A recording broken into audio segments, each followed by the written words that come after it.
1869 წლის 21 ნოემბერი. მოსკოვი. პეტროვსკის აკადემიის პარკში იზოლირებულ გამოქვაბულთან ახალგაზრდა რადიკალების ჯგუფმა სტუდენტი ივანოვი ალყაში მოაქცია. მათ სემესიის დაახრჩვეს, სხეულზე აგურები მიაბეს და ტბაში გადააგდეს. ეს არ ყოფილა ძარცვა, არც აფექტის მდგომარეობაში ჩადენილი დანაშაული. ეს იყო პოლიტიკური აქტი. ჯგუფის ლიდერმა სერგეი ნაჩაევმა გადაწყვიტა, რომ ივანოვი უნდა მომკვდარიყო არა იმიტომ, რომ ჯაშუში იყო, არამედ იმიტომ, რომ ჯგუფს სჭირდებოდა სისხლი, რომელიც ჯგუფის წევრებს ერთმანეთთან მტკიცედ შეაკავშირებდა. როდესაც ფიოდორ დოსტოევსკიმ დრეზდენში ცხოვრებისას გაზეთებში ამ დანაშაულის შესახებ წაიკითხა, მან დაინახა, რომ რუსული ინტელიგენციის ლიბერალურმა დინებამ საბოლოოდ მონსტრი შვა. მან გვერდზე გადადო დიადი ცოდვილის ცხოვრება, რომლის დაწერასაც გეგმავდა და დაიწყო მუშაობა ეშმაკნზე. მას ესმოდა, რომ იდეები არ არის აბსტრაქტული რამ, რაც წიგნებში ცხოვრობს და წიგნებში ვერ რჩება. იდეები ცოცხალი ორგანიზმებია. ისინი ვირუსულად ვრცელდება და როდესაც შხამიანი იდეა აინფიცირებს ადამიანის გონებას, ის ხელახლა წერს მის მორალურ კოდექსს და ზოგიერთ შემთხვევაში პიროვნებას ადამიანურ სახეს ართმევს. ეს 1860-იანი წლების მიწურულია. რუსეთი გაურკვევლობაშია.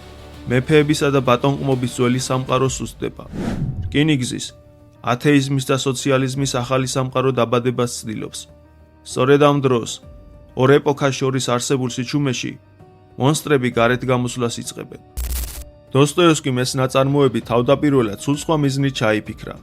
დრეზდენში მყოფს, ვალებში ჩაფლულსა და ეპილეფსიური შეტევებით გატანჯულს, სურდა დაეწერა სწრაფი, ბრისხანე პოლიტიკური პამფლეტი. მას უნდოდა პირდაპირი დარტყმა მიეყენებინა ნაჩაევისა და მისი მიმდევრებისთვის. გამოეაშკარავებინა ისინი, როგორც უბრალო კრიმინალები და არა იდეალისტები. წერილებში ის აღიარებდა: მე მინდა ვთქვა ყველაფერი, გულში არაფერს დავიტოვებ, თუნდაც მხატვრულობა შეეწიროს. მას ეგონა, რომ წერდა სტატიას რომანის ფორმით, მაგრამ წერის პროცესში მოხდა რაღაც. დოსტოევსკი მიხვდა, რომ ნაჩაევი მხოლოდ ზედაპირული სიმპტომი იყო. მას სჭირდებოდა ღრმა მიზეზის პოვნა. რატომ მიჰყვებიან ადამიანები ასეთ მონსტრებს? სად არის ბოროტების ფესვი? ასე დაიბადა რომანის ნამდვილი ცენტრი, ნიკოლაი სტავროგინი. პოლიტიკური სატირა გადაიზარდა მეტაფიზიკურ ტრაგედიაში. დოსტოევსკიმ აღმოაჩინა, რომ რუსეთის პრობლემა არ იყო პოლიტიკური წყობა. პრობლემა იყო სულიერი სიცარიელე, რომელმაც ერი მოიცვა. როდესაც რომანი 1871-72 წლებში ნაწილ-ნაწილ გამოქვეყნდა ჟურნალ რუსეთის მაცნეში, ეფექტი ატომური ბომბის აფეთქებას ჰგავდა. ლიბერალურმა ინტელიგენციამ და რადიკალურმა ახალგაზრდობამ წიგნი შეიძულა. ივან ტურგენევმა, დოსტოევსკის იდეოლოგიურმა მტერმა, წიგნს ბოროტი პასკვილი და შეშლილის ბოდვა უწოდა.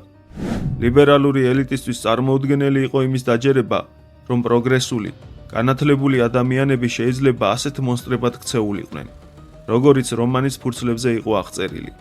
მათ ეგონათ, რომ დოსტოევსკი ბრაზისგან დაბრმავებული შეშლილი იყო, რომელიც არკეში გამრუდებულ გამოსახულებას ხედავდა, მაგრამ ისტორიამ თავისი სისხლიანი ირონიით დაამტკიცა საპირისპირო. საზოგადოებამ ვერ იცნო საკუთარი თავის არკეში, რადგან გამოსახულება ზედმეტად მახინჯი იყო. დოსტოევსკის არ დაუხატავს კარიკატურა. მან გადაიღო მომავლის ზუსტი ფოტოსურათი. ის, რაც 1870-იან წლებში ცილისწამებად მოეჩვენათ, 1917 წელს შემზარავ რეალობად იქცა. სანამ უშუალოდ ნაწარმოების განხილვაზე გადავალთ, თუ თქვენთვის ღირებული აღმოჩნდება ვიდეო, გთხოვთ, დააჭიროთ მოწონების ღილაკს და გამოიწეროთ არხი. ასევე, თუ გაქვთ სურვილი და საშუალება, შეგიძლიათ არხს დაეხმაროთ დონაციით. ახლა კი დავიწყოთ.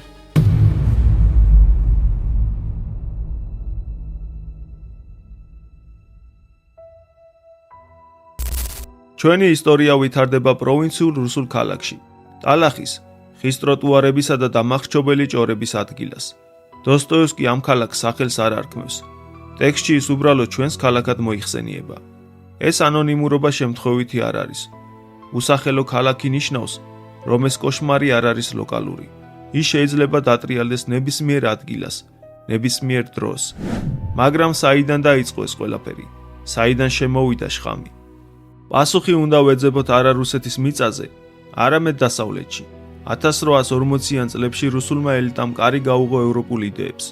საფრანგეთიდან და გერმანიიდან შემოვიდა ლიბერალიზმი, ათეიზმი და უტოპიური სოციალიზმი. ეს იდეები ლამაზად იყო შეფუთული. ისინი საუბრობდნენ თავისუფლებაზე, ძმობასა და პროგრესზე. რუსულმა არისტოკრატიამ ისინი მოდურ აქსესუარებად აქციეს.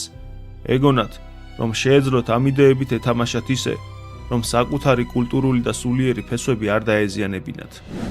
სწორედ ამ მოდური სენის განსახიერებაა ჩვენი პირველი პერსონაჟი, ინფექციის წყარო, რომელიც სულაც არ ჰგავს მონსტრს, ის გავს მილევად, ოდნავ სასაცილო მოხუც კაცს. ეს სტეპან ტროფიმოვიჩ ვერხოვენსკია. სტეპანი 1840-იანი წლების კაცია. მისი გაგება ნიშნავს რუსული ლიბერალიზმის ტრაგედიის გაგებას. ის კულტურის, შილერისა და რაფაელის მოყვარულია, რომელიც საუბარს ფრანგული ფრაზებით აზავებს. მას ჯერა სილამაზის და დასავლეთის მაღალი იდეალების, მაგრამ ყველაზე მეტად მას ჯერა ლაპარაკის. სტეპანი 20 წლის განმავლობაში ცხოვრობდა, როგორც მუდმივი, პატივსაცემის სტუმარი ვარვარა პეტროვნა სტავროგინას, ქალაქის უმდიდრესი და ყველაზე დომინანტი მიწათმფლობელის მამულში. მათი ურთიერთობა ფსიქოლოგიური დამოკიდებულების შედევრია. ვარვარა პეტროვნა, რკინის ნებისყოფისა და უზარმაზარი ქონების მქონე ქალი, სტეპანს ინახავს როგორც საკუთარ კარის ფილოსოფოსს, როგორც იშვიათ და ძვირფას ექსპონატს. ის აცმევს, კვებავს, ტუქსავს და იმაღლებს სტატუსს იმით, რომ საკუთარ მისაღებ ოთახში ჰყავს დევნილი ინტელექტუალი. სტეპანი თავს საშიშ პოლიტიკურ მოაზროვნედ წარმოადგენს. ის მეგობრებს ეუბნება, რომ მთავრობა უთვალთვალებს, ის წერს წერილებს, რომლებსაც არასდროს აგზავნის, რადგან ცენზურის ეშინია. სინამდვილეში, მთავრობას დაავიწყდა მისი არსებობა, რადგან უუნებელია. ის არის გარდასული ეპოქის აჩრდილი, რომელიც ახალ დროებაში ვეღარ პოულობს ადგილს. სტეპანი წარმოადგენს თაობას, რომელმაც დააზიანა რუსეთის სულიერი იმუნური სისტემა. 1840-იანი წლების მამები დასცინოდნენ მართლმადიდებლურ ეკლესიას. მათ მოახერხეს ტრადიციის დეკონსტრუქცია.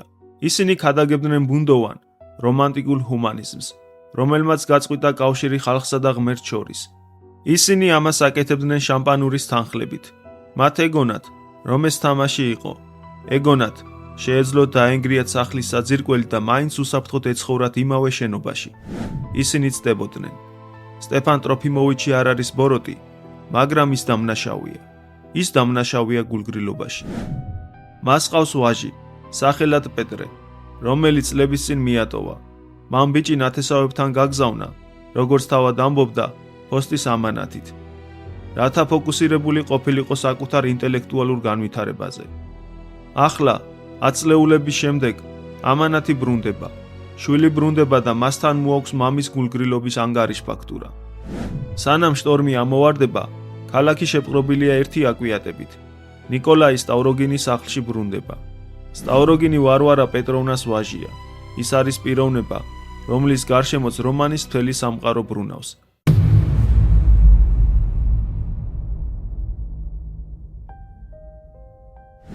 ქალაქელებისთვის ის მითიური პიროვნებაა, რომელიც წლების წინანდელი მოგონებებით ზარავს მათ. ჩვენ უნდა შევჩერდეთ და შევხედოთ ნიკოლაი სტავროგინს, რადგან ის ერთ-ერთი ყველაზე შემზარავი პერსონაჟია მთელ მსოფლიო ლიტერატურაში. ის შემზარავი არა იმიტომ, რომ ხმაურიანი და ძალადობრივია, არამედ იმიტომ, რომ ცარიელია. დოსტოევსკი მის სახეს ქირურგიული სიზუსტით აღწერს. მისი თმა ზედმეტად შავია, თვალები ზედმეტად მშვიდი, კანი კი ზედმეტად გლუვი. ის გავს ცვილის ფიგურას, ის გავს ნიღაბს. წლების წინ სტავროგინმა ქალაქში ისეთი უმსგავსობა ჩაიდინა, რომელსაც ახსნა არ ჰქონდა. მან კლუბის დარბაზში პატივცემულ ხანში შესულ კაცს ხვირში ხელი წაავლო და ათრია. ერთხელ, თავაზიანი საუბრისას, მან გუბერნატორს ყურზე უკბინა. ის არც მთვრალი იყო და არც გაბრაზებული. მან ეს სრული გულგრილობით გააკეთა. ქალაქმა ეს მიაწერა ტვინისციებ ცხელებას, მოსახერხებელ თავისმართლებას არისტოკრატისთვის, მაგრამ დოსტოევსკი მიანიშნებს რაღაც უფრო ბნელზე. სტავროგინი ადგენდა რეალობის საზღვრებს. ის კბენდა გუბერნატორს ყურზე, რათა ენახა, დადგებოდა თუ არა რაიმე შედეგი სამყაროში. ის ამოწმებდა, მოხვებოდა თუ არა ამას რაიმე სასჯელი, მაგრამ სამყარო მდუმარე დარჩა. მან წლები სანქტ-პეტერბურგის ქვესკნელში გაატარა. ის ურთიერთობდა ლოთებთან და მკვლელებთან, სტუმრობდა ყველაზე გარყვნილ საროსკიპოებს, მაგრამ არ ეძებდა სიამოვნებას, ის ეძებდა შეგრძნებას, ცდილობდა ეგრძნო რაიმე, ტკივილი, შიში, ზიზღი, ნებისმიერი რამ, რაც მისი სულის გაშეშებას დაარღვევდა. ეს არ არის დეპრესია, ეს ბევრად უარესია, ეს არის სულის სრული დამბლა. სტავროგინში მკვდარია არა მხოლოდ ემოცია, არამედ თავად სურვილის უნარიც. ის არის კაცი, რომელმაც დიდხანს უყურა უფსკრულს და საბოლოოდ ეს უფსკრული მის გულში დასახლდა. სანამ ქალაქი მას ელოდება, ვრცელდება ჭორები, რომ მას კავშირი აქვს უცნაურ, ხეიბარ ქალთან, მარია ლებდიატკინასთან. მარია არის მენტალურად არასტაბილური, ბავშვური და ცხოვრობს სიღატაკეში. აზრი, რომ დიდებული სტავროგინი შეიძლება დაკავშირებული იყოს ამ საცოდავ არსებასთან, შეუძლებლად ჩანს. და მაინც, ამაში არის უცნაური ლოგიკა. თუ კაც არაფრის გზნობა არ შეუძლია, მან შეიძლება მოძებნოს გროტესკული, რათა იგრძნოს სიცოცხლის ნაპერწკალი.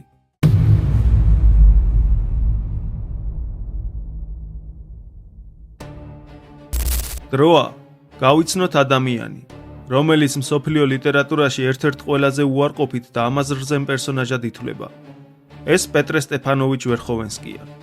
ერთი შეხედვით, ჩვეულებრივი ახალგაზრდაა, რომელიც სულაც არ ჰგავს კლასიკურ ბოროტმოქმედს, მაგრამ მისი იარაღი ქაოსია.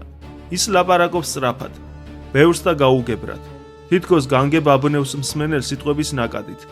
ის ყველგანაა და არსად, ყველას ემეგობრება და ყველას ღალატობს. თუ სტავროგინი რომანის ანტიქრისტე, იდუმალი და ლამაზი ცრუმესიაა, მაშინ პეტრე მისი წინასწარმეტყველია. პეტრე ერევა საზოგადოებაში, რომლისთვისაც მთავარი იყო, ყოფილიყო თანამედროვე და ევროპული. მათ პანიკურად ეშინოდათ, რომ ვინმეს ისინი რეტროგრადებად ან მეფის მომხრეებად ჩაეთვალა. სწორედ ამ დაკომპლექსებულ, საძირკველს გამოცდილ საზოგადოებას საუკეთესოდ იყენებს პეტრე ვერხოვენსკი და მათივე სნობიზმს მათივე ბორკილებად აქცევს. ის აჯერებს ამ ხალხს, რომ სისხლიანი რადიკალიზმი განათლებულობაა, ხოლო ნებისმიერი ეჭვი ან შეწინააღმდეგება სამარცხვინო, პროვინციული ჩამორჩენილობა. ის ჩამოდის ავტორიტეტის ბუნდოვანი აურით, საუბრობს კავშირებზე საზღვარგარეთ მყოფ ცენტრალურ კომიტეტებთან.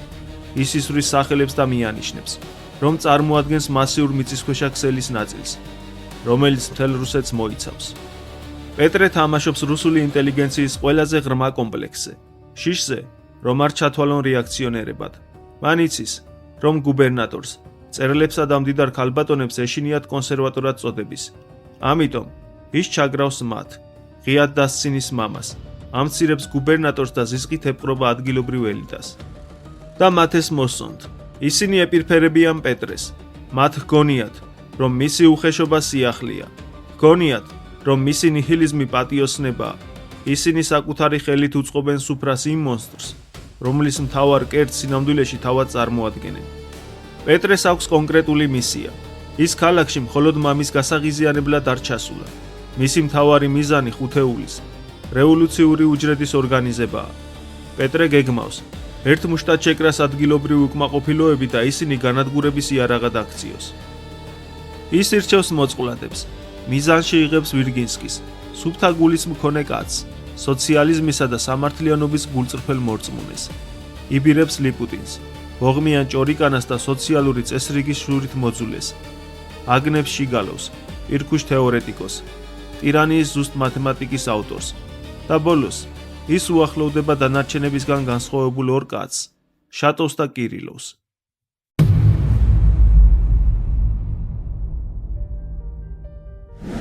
დოსტოევსკი შატოვსა და კირილოვს იყენებს უღმერთო სამყაროს ორი უკიდურესობის გამოსაკვლევად.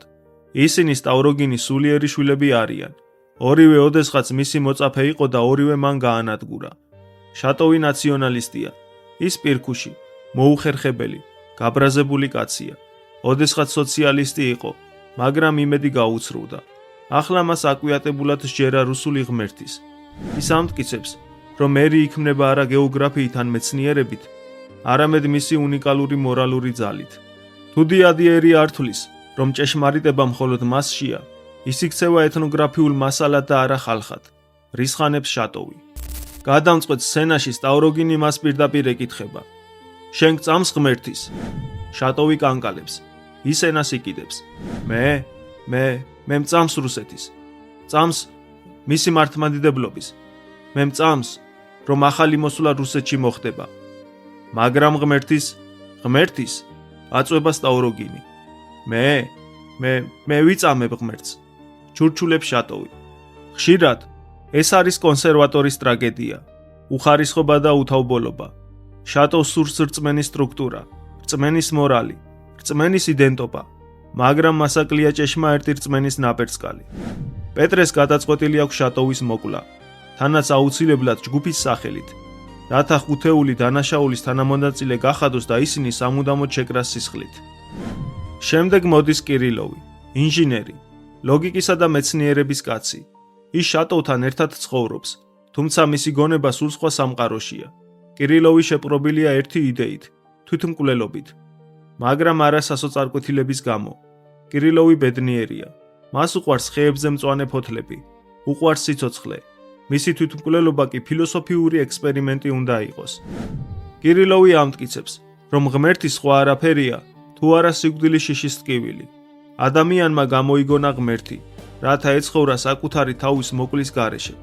შესაბამისად, თუ ადამიანს შეუძლია დაამარცხოს ტკივილი და შიში, თუ მას შეუძლია თავი მოიკლას არა იმიტომ, რომ მოწყენილია, არამედ უბრალოდ იმის დასამტკიცებლად, რომ თავისუფალია, მაშინ ისკლავს ღმერთს.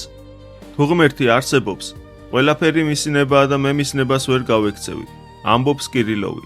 თუ არა, ყველაფერი ჩემი ნებაა და მე ვალდებული ვარ გამოვავლინო თვითნებობა. მას ჯერა, რომ საკუთარი სიცოცხლის ხელყოფით ის გახდება კაცი ღმერთი. ის წამოიწყებს ისტორიის ახალ ერას, სადაც ადამიანები ფიზიკურადაც კი შეიცვლებიან და უკვდავნი გახდებიან.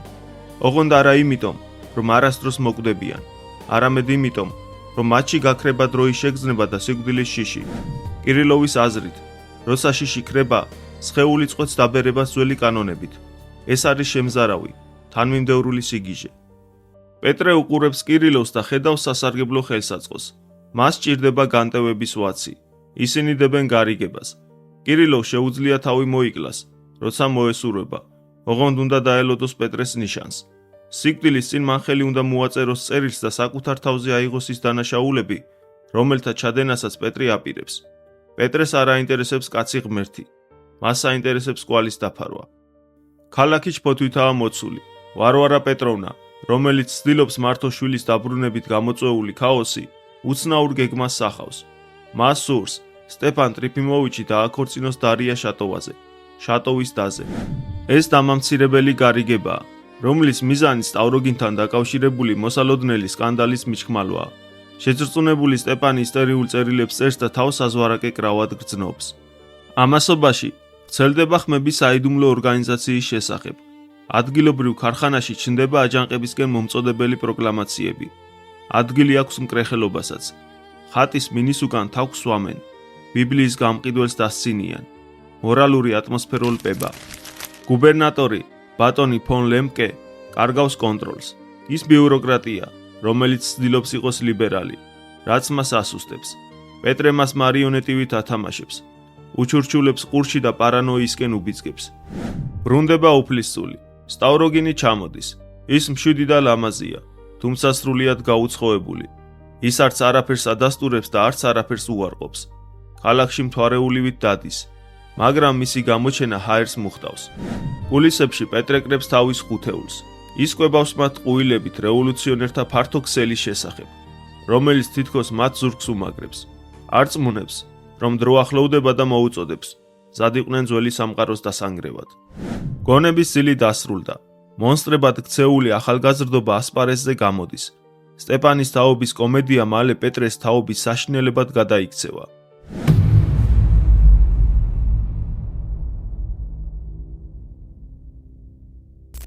მოვლენების აჩქარებასთან ერთად ჩვენ ხვდებით ქაოსის ორი აგენტის, პეტრე ვერხოვენსკისა და ნიკოლაი სტავროგინის შემზარავი ურთიერთქმედების მოწმენი. თუ პეტრე რევოლუციის ძრავია, სტავროგინი მისი საწვავია. პეტრე შეშლილივით დარბის ქალაქში და ტყუილებს ავრცელებს, ხოლო სტავროგინი რჩება სრულიად უძრავად. თითქოს ის საერთოდ არც არსებობდეს. ჩვენ უნდა გავიგოთ უცნაური პარადოქსი. რატომ არის პეტრე, ეს რადიკალი ნიჰილისტი და ათეისტი, ასე შეპყრობილი სტავროგინით? ერთი შეხედვით, პეტრეს არაფრის სწამს, მაგრამ სინამდვილეში მას აქვს თაყვანისცემი სასოწარკვეთილი მოთხოვნილება. აქ დოსტოევსკი გვიჩვენებს ადამიანის ბუნების ფუნდამენტურ ჭეშმარიტებას. ადამიანი თავისი არსით მსახურებითი არსებაა. მას აქვს დაუოკებელი, თანდაყოლილი სურვილი, ჰყავდეს ავტორიტეტი, რომლის წინაშეც ქეთს მოიხრის. დოსტოევსკი გვაფრთხილებს: წმინდა ადგილები ცარიელი არჩება. ადამიანის სული ტაძარია და თუ ის გულიდან განდევნის ღმერთს, მაშინ მას აუცილებლად დაიკავებს სხვა. იქნება ეს კერპი თუ საკუთარი ეგო. აქ ღრმა აზრი აქვს ბიბლიური დეკალოგის გახსენებას. პირველი ორი მცნება გვეუბნება: მე ვარ უფალი ღმერთი შენი და არა იყვნენ შენ და ღმერთნი უცხონი ჩემსა გარეშე. და არა ქმნე თავისა შენსა კერპი, არა თაყვანისცე მათ. ერთი შეხედვით შეიძლება მოგვეჩვენოს, რომ შემოქმედი ჩვენგან თაყვანისცემას ითხოვს, თითქოს მას ეს დიდება ესაჭიროებოდეს. სინამდვილეში ეს მცნებები ჩვენთვის დაიწერა. ისინი ადამიანს ათავისუფლებენ ყველაზე საშინელი მონობისგან, ეგოიზმისა და ცრუ ღმერთების მსახურებისგან. პეტრემ უარყო ჭეშმარიტი ღმერთი, რადგან ტაძარი ცარიელი ვერ დარჩებოდა, სასოწარკვეთილმა უცხო ღმერთის ძიება დაიწყო. მან საკუთარი სულის სიცარიელე კერპით ამოავსო. გააღმერთა სტავროგინი და მზადაა. მთელი თავისი არსება ფანატიკური, მონური ერთგულებით მის მსახურებას შეწიროს. სტავროგინი კი მეორე უკიდურესობაა. მან შექმნა თავისათვის ისა კერპი. ის თავად იქცა ღმერთად საკუთარი თავისთვის. ჩაიკეტა სრულიად ამპარტავან მარტოობაში, სადაც საკუთარი ეგოს გარდა არაფერი არსებობს. მანიაკალური ინტენსივობის სცენაში პეტრე საბოლოოდ იხსნის სოციალისტ მასხარას ნიღაბს და თავის ღმერთს, სტავროგინს, აღიარებას აბარებს. მეთაღლითი ვარ და არა სოციალისტი.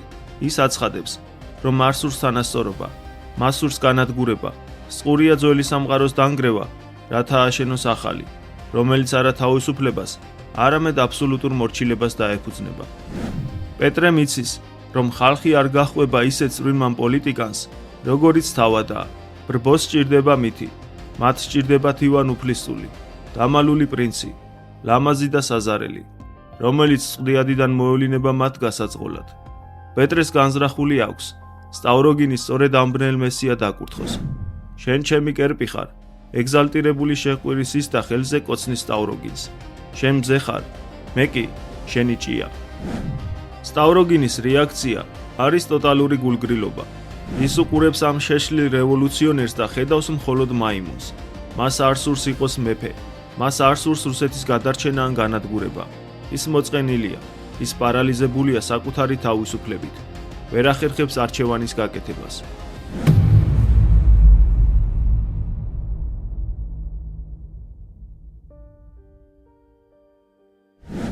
ყველაფერი იწყება მოულოდნელი, თითქმის მისტიკური სცენით ეკლესიის კარებთან. კოჭლი და გონება არეული მარია ლებლიატკინა მოწიწებით ემთხვევა ხელზე ქალაქის დედოფალს, ვარვარა პეტროვნას. ვარვარა დაბნეულია, მაგრამ არა გულუბრყვილო. მას უკვე სმენია ბუნდოვანი ჭორები. იცის, რომ ეს უბედური არსება რაღაცნაირად უკავშირდება მის შვილს, ნიკოლაი სტავროგინს. სიმართლის გამოსარკვევად ვარვარა პეტროვნას მარია საკუთარ სასახლეში მიჰყავს, პირდაპირ კვირის შეკრებაზე, საზოგადოების თვალწინ. სწორედ აქ ამოდის ზედაპირზე სტავროგინის წარსულის ბნელი საიდუმლო. მარია არ არის უბრალო მთხოვნელი ან შეშლილი ქალი, ის სტავროგინის კანონიერი ცოლია. თუმცა ამ ქორწინებას სიყვარულთან საერთო არაფერი აქვს. ეს ნიკოლაის შემზარავი ექსპერიმენტი იყო. წლების წინ პეტერბურგში თვალმა და ცინიკურმა სტავროგინმა მომენტალური შეშლილი ახირების გამო გადაწყვიტა დაქორწინებულიყო გონება შეზღუდულ და დავრდომილ ქალზე, მხოლოდ იმისთვის, რომ საკუთარი ზღვარდაუცველი თავისუფლება და მორალური სიცარიელე გამოეცადა. სიტუაცია სრულ ფარსად აქცევს მარიას ძმის, ეგრეთ წოდებული კაპიტან ლებლიატკინას გამოჩენა. ის მთვრალია, თავხედი და უხეში და გარემოცვისგან სარგებელს, ფულს, ყურადღებას ან აღიარებას ელოდება. ლებლიატკინა იქცევა როგორც ტრაგიკომიკური მასხარა, ქალბატონებს ეპირფერება და შუა სალონში, სრულიად უადგილოდ, თავისი ბოდვითი და უმწიფარი ლექსების კითხვას იწყებს. მისი ვულგარულობა და სიმთვრალე კიდევ უფრო მკვეთრად აჩენს მისი დის უსუსურ და დამამცირებელ მდგომარეობას. თავად მარია გონება შეზღუდული და დავრდომილი ქალია. ის ბავშვურია, დაბნეული და უკიდურეს სიღარიბეში ცხოვრობს. ხშირად რეალობასა და ილუზიას ერთმანეთისგან ვერ არჩევს. თუმცა ამ უმანკოებას თან ახლავს რაღაც მისტიკური, ოდნავ შემაძრწუნებელი ელფერიც. მარიას უყვარს ბანკოს გაშლა და მკითხაობა. საათობით ზის ჩაბნელებულ ოთახში და გაცვეთილ კარტებში ეძებს საკუთარ ბედს. ამასთან ერთად მას გააჩნია უცნაური, ინტუიციური გამჭრიახობა. თითქოს უნებლიეთ ახერხებს გარშემომყოფთა სულების გამჟღავნებას. ამ ქაოსში მარიას დაბნეული მზერისა და მისი მთვრალი ძმის ლექსების ფონზე დარბაზში სტავროგინი შემოდის. დაძაბულობა აუტანელი ხდება. ყველა ელოდება, რომ ის უარყოფს ჭორებს, გააძევებს მთვრალ კაპიტანს და ცივად მოიცილებს ამ უბედურ ქალს. მაგრამ ამის ნაცვლად სტავროგინი მარიას ეპყრობა გათვლილი, თითქმის დამცინავი რაინდობით.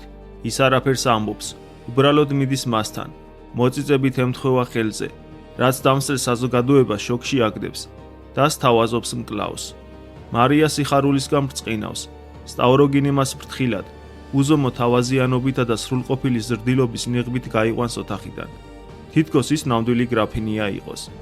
როგორც კი კარი იხურება და სტავროგინის სცენას ტოვებს, გაოგნებულ დარბაზში პეტრე ვერხოვენსკი იწყებს მოქმედებას. ის მომენტალურად იღებს მართვის სადავეებს და ოსტატურად თარგმნის სტავროგინის დუმილსა და ჟესტებს. პეტრე იგონებს ბრწყინვალე, მაგრამ სრულიად ყალბ ისტორიას, რათა დაამშვიდოს ვარვარა პეტროვნა და საზოგადოება, რომ ნიკოლაი მესქალი არა შერცხონის ან ცინიკური გართობის მიზნით შეირთო, არამედ კეთილშობილური თანაგრძნობის გამო. პეტრეს ვერსიით, ეს ქორწინება უმაღლესი ქრისტიანული მსხვერპლია. სტავროგინმა შეიბრალა დაურდომილი და დაჩაგრული არსება და მასზე იქორწინა, რათა სიღატაკისა და მარტოობისგან ეხსნა. ამ ტყუილით პეტრე ნამდვილ სასწაულს ახდენს. ერთი წუთის განმავლობაში ის სტავროგინს ტრაგიკულ რომანტიკოსად გადააქცევს. ვარვარა პეტროვნა მშვიდდება. საზოგადოება კი დარწმუნებულია, რომ ისინი ახლახან არა სკანდალის, არამედ გმირობის მომსწრენი გახდნენ. კვირის შეკრების ქაოსი კულმინაციას შოკისმომგვრელი ძალადობის სცენით აღწევს. შატოვი, პირქუშის სტუდენტი, რომელიც ოდესღაც აკერპებდა სტავროგინს, უახლოვდება უფლისწულს და მთელი ძალით ცილას გააწნავს. დარტყმისხმა მეხის გავარდნასავით გაისმის ოთახში. მე-19 საუკუნის რუსეთში დიდგვაროვანისთვის სილის გაწვნა არ იყო უბრალო თავდასხმა. ეს იყო მოთხოვნა დუელზე. ეს სასიკვდილო შეურაცხყოფა იყო. შატოვი ბუნებით არ არის მოძალადე კაცი. ამიტომ უნდა ვიკითხოთ, რატომ გააკეთა მან ეს? ეს არ იყო პირადი წყენა. ეს იყო მეტაფიზიკური ამბოხი. შატოვი ურტყამს სტავროგინს იმიტომ, რომ მან ის მოატყუა.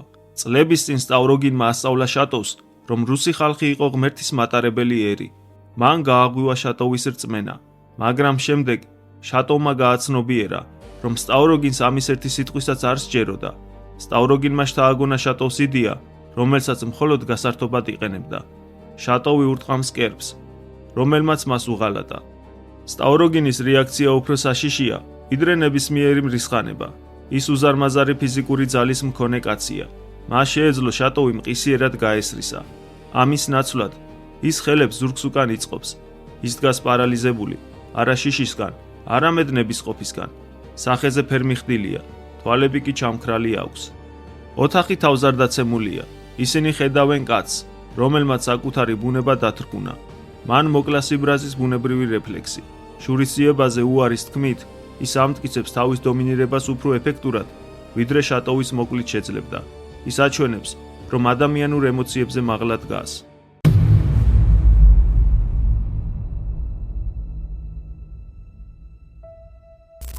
პარადოქსია, მაგრამ შატოვის სილას დუელი არ მოჰყოლია. სტავროგინს სასიკვდილო შერკინება სულ სხვა ადამიანთან ელის. ქალაქში ძალადობა ტალღებად ვრცელდება. სკანდას ჭორები მოსდევს. ჭორებს კი ძველი მტრის გამოჩენა. ეს არტემი გაგანოვია, ადგილობრივი დიდგვაროვანი, რომლის მამაც სტავროგინმა წლების წინ საჯაროდ კლუბში ცხვირით ათრია. გაგანოვს სურს, ოჯახი შელახული ღირსება სისხლით ჩამორეცხოს. დუელი ნესტიან მინდორზე, რომანტიკას მოკლებულ, პირქუშ გარემოში იმართება. გაგანოვი სიბრაზისგან ცახცახებს, ისისვრის და აცდენს. სტავროგინი კი მშვიდად დგას და მოწინააღმდეგეს თავს ცოცხალ სამიზნეც თავაზობს. შემდეგ ის პისტოლეტს წევს და ისვრის. ოღონდ განზრახ აცდენს. გაგანოვი ცოფდება. მესროლე ღრიალებს ის. გრძნობს, რომ სტავროგინის უარი მის მოკვლაზე უფრო დიდი შეურაცხყოფაა, ვიდრე თავდაპირველი წყენა. ეს იმას ნიშნავს, რომ გაგანოვი სასიკვდილოდაც კი არ ღირს. გაგანოვი ისევ ისვრის, ამჯერად პირდაპირ გულში უმიზნებს, თუმცა ტყვია მხოლოდ სტავროგინის გულს ხვდება. სტავროგინი დემონსტრაციულად ისევ ჰაერში ისვრის. ის სეკუნდანტს მიმართავს და მშვიდად აცხადებს, რომ მზადაა კიდევ ერთხელ მოიხადოს ბოდიში, რადგან მას უბრალოდ არ სურს დღეს ვინმეს მოკლა. თუმცა ეს შეთავაზება იმდენად ცივი და ფორმალურია, რომ მოწინააღმდეგეს კიდევ უფრო ამცირებს. ის მიდის, ტოვებს რა გაგანოს ცოცხალს, მაგრამ სრულიად განადგურებულს და შეურაცხყოფილს. ეს სცენა სტავროგინის სულიერი მდგომარეობის საბოლოო დემონსტრირებაა. ნორმალურ კაცს სიკვდილის ეშინია. ბოროტკაცს მკვლელობას სურს. სტავროგინი არც ერთს არ აკეთებს. ის საკუთარ და მტრის სიცოცხლეს თანაბარი გულგრილობით უყურებს. ის სასიკვდილო თამაში მონაწილეობს, თუმცა შედეგი მისთვის სრულიად უმნიშვნელოა, რადგან სულიერად უკვე დიდი ხნის მკვდარია.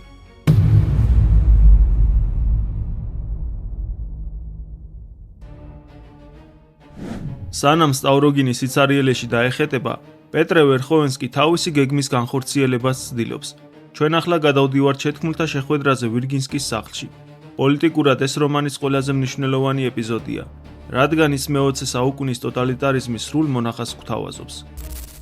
ეს ადგილობრივი ეგრეთ წოდებული პროგრესულების შეკრებაა. სტუდენტების, წვრილი ჩინოვნიკებისა და მასწავლებლების. ისინი მოუხერხებლები, ყვირალები და დაბნეულები არიან. სურთ, რადიკალები იყვნენ, მაგრამ არ იციან, როგორ. ამ დაბნეულობაში სიტყვით გამოდის შიგალოვი, პირქუში თეორეტიკოსი.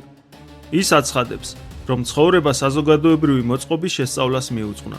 მან დაწერა ნაშრომი, რომელშიც სრულყოფილი საზოგადოების მოდელს ქმნის, თუმცა შემზარავი გულწრფელობით აღიარებს, რომ გადაულახავ ლოგიკურ წინააღმდეგობას წააწყდა. ჩემი საბოლოო დასკვნა პირდაპირ ეწინააღმდეგება იმ საწყის იდეას, საიდანაც დავიწყე, აცხადებს შიგალოვი. გამოვდივარ რა შეუზღუდავი თავისუფლებიდან, ვასრულებ შეუზღუდავი დესპოტიზმით. სწორედ ეს არის შიგალოვიზმის არსი. შიგალოვი ამტკიცებს, რომ ჭეშმარიტი თანასწორობა შეუძლებელია, რადგან ადამიანები ნიჭითა და შესაძლებლობებით ბუნებრივად განსხვავდებიან. შესაბამისად, ყველას გასათანაბრებლად აუცილებელია დონის დაწევა. ნიჭიერებს თავები უნდა მოეკვეთოთ. უნდა განადგურდეს ხელოვნება და მაღალი იდეალები. ცეცერონს ენა ამოეჭრება, კოპერნიკს თვალები დაეთხრება, შექსპირს ჩაქოლავენ. ეს აუცილებელია, ამტკიცებს შიგალოვი, რადგან მაღალი შესაძლებლობები უთანასწორობას იწვევს. მონები თანასწორნი უნდა იყვნენ. დესპოტიზმის გარეშე არასდროს ყოფილა თავისუფლება ან თანასწორობა. ასკვნის ის. მისი ფორმულა მარტივი არითმეტიკაა.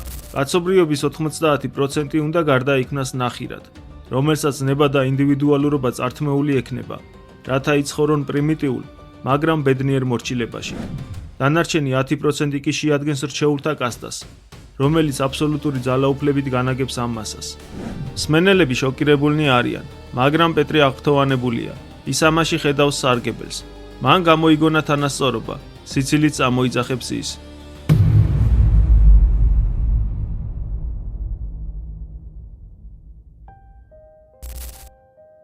პეტრემ წარმატებით დათესა ქაოსი. მთელი ქალაქი ფორიაკობს. გუბერნატორი კი სულიერად გატეხილია. შიგალოვიზმის თესლი შეთქმულთა გონებაში უკვე გაღვივდა. ახლა პეტრეს სჭირდება შეუქცევადი ძალადობის აქტი, რათა ჯგუფის წევრები ერთმანეთს სისხლით დაუკავშიროს. ის არწმუნებს ხუთეულს, რომ შატოვი მათ პოლიციაში დასმენას აპირებს. ეს ტყუილია, მაგრამ დამაჯერებელი. შატოვი გარიყულია, რომელმაც იპოვა ღმერთი და კერპზე ხელი აღმართა. ის იდეალური განტევების ვაცია. პეტრე მათ არწმუნებს, რომ უკან დასახევი გზა მოჭრილია. ისინი უკვე ამ ქსელის ნაწილი არიან. ნებისმიერი ყოყმანი მათსავე განადგურებას გამოიწვევს. ვერხოვენსკი ოსტატურად იყენებს მატჩის ავტორიტეტის წინაშე და მანიპულირებს მათი სურვილით, მიეკუთვნებოდნენ რჩეულთა წრეს. მკვლელობა გუბერნატორის მეჯლისის ღამისთვის დაიგეგმა. ეს იდეალური საფარია. სანამ ქალაქი მეჯლისითა და გარდაუვალი სკანდალითაა გართული, ისინი შატოს პარკში შეიტყუებენ და გააქრობენ. სცენა მზადაა, ფილოსოფია განმარტებული. კაცი ღმერთი კირილოვი თვითმკვლელობისთვის იარაღს ამზადებს. შატოვი ბავშვის დაბადებას ზეიმობს. ეშმაკები კი დანებს ლესავენ. დგება გუბერნატორის ლიტერატურული მეჯლისის დღე. მომენტი, როცა დაგროვილი სოციალური დაძაბულობა საბოლოოდ სიგიჟეში გადაიზრდება. ეს ღონისძიება, რომელიც გუბერნატორის ცოლმა, უილიამ მიხაელოვნამ დაგეგმა, ლიბერალური კულტურის ტრიუმფად, პროგრესისა და ხელოვნების ზეიმად უნდა ქცეულიყო. თუმცა, ამის ნაცვლად, ის მომაკვდავი საზოგადოების ქელეხად იქცა. დოსტოევსკი ამ სცენას ქაოსში გამიზნულ დაშვებად გვიხატავს. დარბაზი სავსე არა მხოლოდ დიდგვაროვნებით, არამედ ლოთებით, ხულიგნებითა და აგიტატორებით, რომელთა დასწრებაც პეტრე ვერხოვენსკიმ წაახალისა. ჰაერი უპატივცემულობითაა გაჟღენთილი. სოციალური კონტრაქტი, ის უხილავი შეთანხმება, რომელიც ცივილიზაციას კრავს, ნაკუწებად ქცეულა. კატასტროფის ეპიცენტრში დიადი მწერლის კარმაზინოვის გამოსვლა. კარმაზინოვი კითხულობს ნაწარმოებს, სახელწოდებით მერსი, პომპეზურ და დაუსრულებელ გამოსათხოვარ სიტყვას. ის აღწევს საკუთარ სულს, ბუნებისადმი სიყვარულსა და ნაზგრძნობებს. ამ დროს კი სრულიად ვერ ამჩნევს, რომ აუდიტორიას ისძულს. დარბაზის უკანა რიგებიდან შეძახილები ისმის. რა სისულელია, გაჰყვირის ვიღაც. სხვები მოითხოვენ, შეწყდეს საუბარი წყლის ნიმფებზე და მწერალმა ხალხის რეალურ ტანჯვაზე ილაპარაკოს. ეს ძველი ლიბერალური ესთეტიკის აღსასრულია. ახალ თაობას არ აინტერესებს მაღალფარდოვანი პროზა, მათ სყურიათ მოქმედება, ძალადობა და სარგებელი. ფარსი ლიტერატურული კადრილით გრძელდება, ცეკვით, რომელიც პროგრესული იდეების ალეგორია უნდა ყოფილიყო, მაგრამ ვულგარულ მასკარადში გადაიზარდა. მანიაკალური პიანისტი კლავიშებს გონების დაკვრამდე ურტყამს. გუბერნატორი ფონ ლემკეკი შეშლილი თვალებით უყურებს, თუ როგორ ქრება მისი ავტორიტეტი საყოველთაო დაცინვის ქარცეცხლში. როცა მეჯლისი კულმინაციას აღწევს, დარბაზის ფანჯრებს აუბედითი წითელი შუქი ეფინება, ზარეჩეის უბანი იწვის. ცეცხლის ეპიცენტრი ლებიატკინების სახლია, იქ სადაც ტავროგინის ცოლი, მარია და მისი ძმა სიცოცხლეს გამოასალმეს. ხანძარი კი სისხლიანი კვალის დასაფარად გააჩინეს. ეშმაკებმა ძველი წესრიგი ცეცხლს მისცეს. ელიტა კი იმდენადაა გართული ცეკვით, რომ კარზე მომდგარ საშინელებას ვერ ამჩნევს. ამ ქაოსში კიდევ ერთი ტრაგედია ტრიალებს. ლიზა ტუშინა, ქალი, რომელმაც საბედისწერო ღამეს ტავროგინთან გაატარა და დილით მიხვდა, რომ არა სიყვარულს, არამედ სიცარიელეს შეეხო, ხანძრის ადგილზე მირბის. ის დამნაშავე არ არის, მას მხოლოდ სიმართლის გაგება სურს. მაგრამ გონება დაბინდული ბრბო მას ცნობს და სასტიკი განაჩენი გამოაქვს. ხალხი არასწორად, მაგრამ გადაჭრით ასკნის. სტავროგინმა ცოლის სწორედ ლიზას გამო მოიშორა. ეს ის არის, სტავროგინის საყვარელი.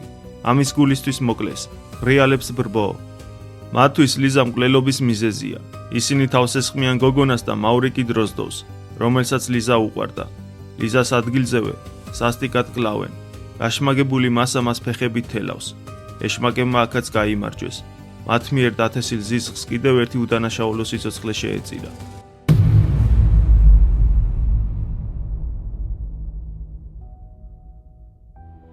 სანამ ქალაქი იწვის, ივან შატოვის ღარიბულ ოთახში სასწაული ხდება. მისი გაუცხოებული ცოლი, მარი, ბრუნდება. ის ავადაა, გამოფიტულია და სხვისგან, ნიკოლაის ტავროგინისგან არის ორსულად. ეგოიზმითა და ნიჰილიზმით მოცულ სამყაროში შატოვი რაღაც არაჩვეულებრივს ჩადის. ის უბრალოდ კი არ პატიობს, არამედ სიხარულით ივსება. როდესაც მარი მშობიარობა დაიწყო, შატოვი შუაღამისას გარბის ბებია ქალის საპოვნელად. ის ყიდის თავის რევოლვერს, რათა საკვები და წამალი იყიდოს. ის სიყვარულით არის შეშლილი. როდესაც ბიჭი იბადება, შატოს ხელში აყავს ის და აცხადებს. ვიყავით ორი და ახლა გაჩნდა მესამე ადამიანი, ახალი სული, დასრულებული და მთლიანი, რაღაც, რასაც ადამიანის ხელი ვერასდროს შექმნის. ეს რომანის ყველაზე ამაღელვებელი მომენტია. შატოვი, კაცი, რომელიც მთელი ცხოვრება ღმერთს ეძებდა, მას ახალშობილის სახეში პოულობს. ის აცნობიერებს, რომ სიცოცხლე წმინდაა, რომ მას მოფრთხილება და სიყვარული სჭირდება. შატოვი სულიერად აღდგა.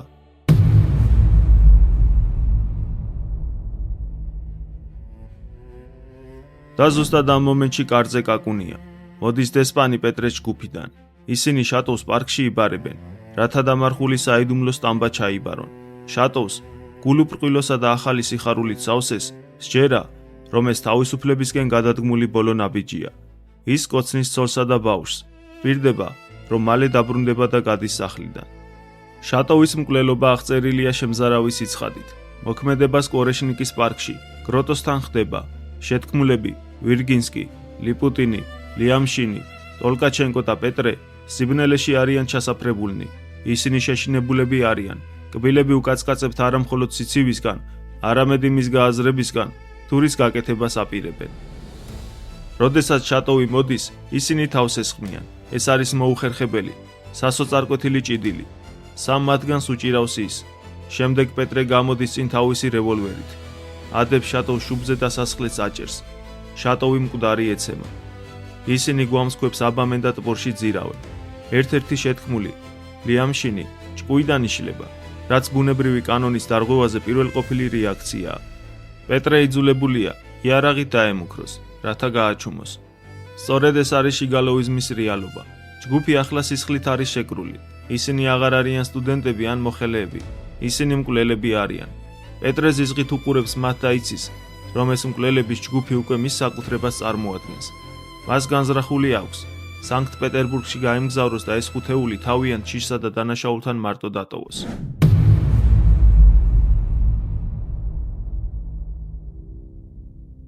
მაგრამ პეტრეს საქმე ბოლომდე აქვს მისაყვანი. ის კირილოვის ფიგელისკენ მიიჩქარის სასიკვდილო პირობის აღსასრულებლად. კირილოვმა დღესღამი თავი უნდა მოიკლას და ხელი მოაწეროს სრულ აღიარებას, რომლითაც ჩატოვის მკვლელობა საკუთარ თავზე აიღებს. ჩვენ შევდივართ კირილოვის სიგიჟის ფინალურ ფაზაში. ის ექსტაზური აგზნების მდგომარეობაშია. დადის ოთახში და ბოდავს. ღმერთი აუცილებელია და ამიტომ უნდა არსებობდეს. ყვირის ის, მაგრამ მე ვიცი, რომ ის არ არსებობს და არ შეიძლება არსებობდეს. ეს გადაუჭრელი წინააღმდეგობა მას შინაგანად ანადგურებს. მას სჯერა, რომ თვითმკვლელობით საკუთარ ღვთაებრივნებას გამოავლენს და ამით კაცობრიობას გადაარჩენს. მე ვიკლავ თავს, რათა ვაჩვენო ჩემი დაუმორჩილებლობა და ჩემი ახალი, საშინელი თავისუფლება. აცხადებს ის. ეს ეგოს საბოლოო მანიფესტაციაა. სურვილი, სრულიად უარყო ღმერთი და დაიკავო მისი ადგილი. პეტრი აწვდის მას კალამს. კირილოვი ხელს აწერს აღიარებას უცნაური, მანიაკალური გამოწვევით. ხელს მოვაწერ, ყველაფერს მოვაწერ ხელს. შემდეგ ის გარბის მეორე ოთახში. პეტრე ელოდება. სიჩუმე იწელება. გადის 10 წუთი. 20. პეტრეს შიშისგან ოფლი ასხამს. ის იღებს სანთელს და ფრთხილად იპარება ბნელ ოთახში. სანახაობა, რომელიც იქ ხვდება, კოშმარულია. კირილოვი კუთხეში, კედელთან დგას. ის არ არის მკვდარი. ის არაბუნებრივად გაშეშებულია. მიკრულია კედელზე და სიბნელეში იმალება. მისი თვალები ფართოდ არის გახელილი და ერთწერტის მიშტერებია. როდესაც შეშინებული პეტრე სანთელს სახესთან მიუტანს და ეხება, კირილოვი მოულოდნელად ცოცხლდება. ისკბენს პეტრეს თიცე და ისტერიკულად ყვირის. ახლა, ახლა, ახლა. პეტრე შიშისგან თავზარდაცემული გარბის და სწორედ ამ დროს გაისმის გასროლის ხმა. კირილოვმა ეს გააკეთა. მაგრამ ის არ მომკვდარა როგორც ღმერთი.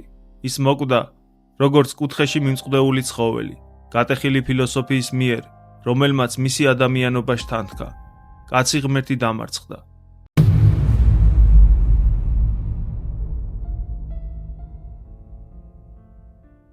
სანამ შვილები საკუთარ თავს ანადგურებენ, მამა ფერიცვალებას განიცდის. სტეპან ტრიპიმოვიჩი, ძველი ლიბერალი, ყველაფერს ტოვებს, სახლიდან გარბის და უკანასკნელ გზას ადგება. მას სიცხე აქვს, ავა დაადაკვდება, მაგრამ ცხოვრებაში პირველად ის ფხიზლადაა. სტეპანი გზად ხვდება სოფია მატვეენვას, ბიბლიის გამყიდველს. ეს მისთვის სრულიად უცნობი, უბრალო ქალია, სახე იმ რუსი ხალხისა, რომელზეც სტეპანი მთელი ცხოვრება თეორიებს აგებდა, მაგრამ არასდროს იცნობდა. სტეპანი მასთან სულიერად შიშულდება. ის აცნობიერებს, რომ მისი ცხოვრება სიცრუე იყო, სამოქალაქო მწუხარების სპექტაკლი, რომელიც მხოლოდ მის პატივმოყვარეობას კვებავდა. ის თხოვს ქალს საუკითხოს სახარება. ქალი კითხულობს მონაკვეთს გადარინელი ეშმაკეულის შესახებ. იესო განდევნის ლეგიონ ეშმაკებს შეპყრობილი კაციდან. ეშმაკები ითხოვენ ღორების კოლჩი შესვლას. ღორები კი კლდიდან წყალში ცვივიან და იხჩობიან. კაცი იკურნება და იესოს ფერხთით ჯდება. ჩემო მეგობარო, ჩურჩულებს სტეპანი. ღმერთმა უკვე გადაარჩინა რუსეთი. ის ხვდება სიმართლეს. გადარინელი ეშმაკეული თავად რუსეთია. ხოლო ის და მისი შვილი, ნიჰილისტები და ლიბერალები, ათეისტები და რევოლუციონერები არიან ის ღორები, რომლებშიც ეშმაკები შევიდნენ. ჩვენ ყველანი დავიხჩობით და ეს კარგიცაა, რადგან მხოლოდ ამისთვისღა გამოვდგებით, ამბობს ის. მაგრამ ავადმყოფი განიკურნება და იესოს ფერხთით დაჯდება. სტეპანი კვდება როგორც მონანული მორწმუნე.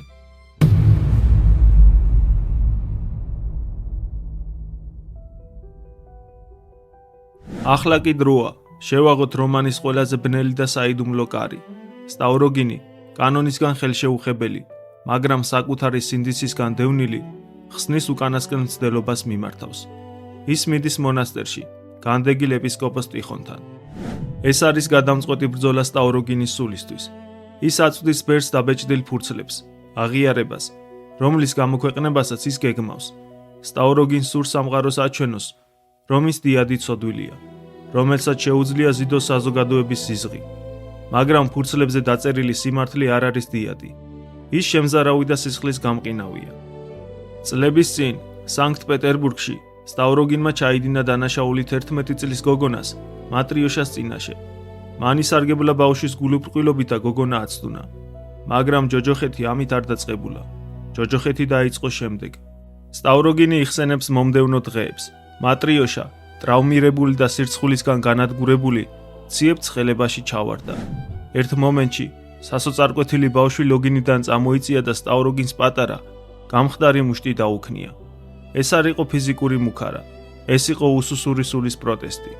სტავროგინმა დაინახა მუშტი და ის მის გონებაში სამუდამოდ ჩაიბეჭდა. ამის შემდეგ გოგონა საკუჭნაოში გავიდა. სტავროგინი მიხვდა მის განზრახვას, მაგრამ არაფერი გააკეთა. ის დაჯდა, დახედა საათს და ელოდა. ის უსმენდა სიჩუმეს.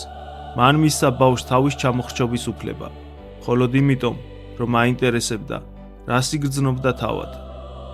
როდესაც მამა ტიხონი ამას წაიკითხავს, ის ევდიანად შეხედავს სტავროგინს და ეუბნება მწარე სიმართლეს. მე ვხედავ დიდ გულწრფელობას, მაგრამ ასევე დიდ სიამაყეს. ბერი ხვდება, რომ სტავროგინს არ სურს პატიება. მას სურს იყოს დიადი ცოდვილი, ტრაგიკული ფიგურა. მიუხედავად ყველაფრისა, მღვდელმთავარი მასში სულიერ პოტენციალს ხედავს. მას სჯერა, რომ ისეთი დიდი ცოდვილიც კი, როგორიც სტავროგინია, შეიძლება სინანულით განიწმინდოს და აღდგეს. წმინდა ბერი აფრთხილებს, დანაშაულის სიმახინჯე მოკლავ თქვენ. მან იცის, რომ სტავროგინს გადასალახავი აქვს მთავარი ბარიერი, ამპარტაუნება. სინანული არ უნდა მოდიოდეს მხოლოდ საკუთარი ტანჯვის ან სირცხვილის განცდიდან. პირველ რიგში ის უნდა მოდიოდეს იმ ბავშვის სიბრალულიდან, რომელიც მან გაწირა. ტიხონი ითხოვს მისგან არა ეგოისტურ თვითგვემას, არამედ მსხვერპლისადმი ნამდვილ თანაგრძნობას. ბერი ცდილობს სტავროგინის ამპარტაუნული განზრახვა დიადი ცოდვილის შესახებ შეაჩეროს და გონს მოიყვანოს. სწორედ ამიტომ მღვდელმთავარი ირონიით შეხურებს სტავროგინს და ეუბნება, რომ ხალხი არ შეიძულებს მას, როგორც უდიდეს ბოროტმოქმედს, არამედ დასცინებს, როგორც ბავშვის მკვლელ ლაჩარს. განრისხებული სტავროგინი ხვდება, რომ ბერმა სიმართლე უთხრა და მას წყეულ ფსიქოლოგს უწოდებს.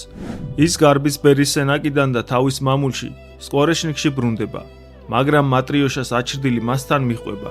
ის ვერ ივიწყებს იმ პატარა მუშტს, რომელიც მას ემუქრება.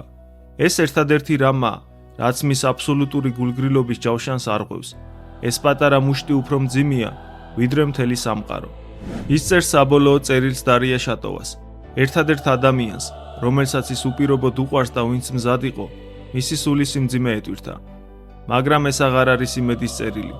მე მოვსინჯე ჩემი ძალა ყველგან, წერს ის, მაგრამ სად გამომეყენებინა, ვერასდროს დავინახე. ის აღიარებს, რომ სულიერად მკვდარია, რომ ის არის არსაითის მოქალაქე. როდესაც მსახურები სხვენში ადიან, ხედავენ, რომ დიდი ნიკოლაი სტავროგინი, რევოლუციის ივან უფლისწული, ჩამოხრჩობილია აბრეშუმის თოკზე. მან თავი მოიკლა არა სიგიჟის გამო, არამედ იმიტომ, რომ ვერ დაიმდაბლა თავი და ვერ შეეგუა საკუთარი სულის სიმახინჯის ყურებას. მან დაინახა, რომ არ იყო ზეკაცი. ის იყო უბრალოდ პარაზიტი, რომელმაც ცნობის მოყვარეობის გამო ბავშვი გაწირა. რომანი მძიმე, გამყინავი სიჩუმით სრულდება. ქარიშხალმა გადაიარა და მხოლოდ ნანგრევები დატოვა. ეშმაკებმა თავისი საქმე აღასრულეს და გაუჩინარდნენ. იდეოლოგიურ ხანძარს შეეწირნენ შატოვი და კირილოვი. სტავროგინმაც, სულიერად გამოფიტულმა, თავი მოიკლა. მაგრამ პეტრე ვერხოვენსკი, ამ ქაოსის მთავარი არქიტექტორი, გადაურჩა ყველაფერს. ის არ დასჭილა, ის მშვიდად გაემგზავრა, სავარაუდოდ პეტერბურგისკენ, რათა ახალი საშინელება დაგეგმოს. ბოროტება არ მომკვდარა.